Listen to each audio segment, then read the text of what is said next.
Here's your small block Ford, just got done dyno it, 427 cubic inch. Give you a description of this combination. It's got AFR cylinder heads on it. It has got an Edelbrock air gas. We got the Brawler 750 on top of it, MSD Pro billet.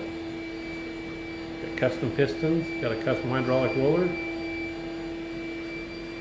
Got your front sump oil pan.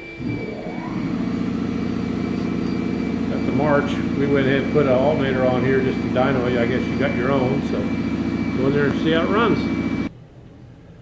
Alrighty, 3,400, 520 foot-pounds of torque, peaks torque 543, really flat there, it's good torque, and peak horsepower 523, rated at 520, so everything's good. Got a front end on it, so we'll get her off here, get in a crate, come your way, have a great day.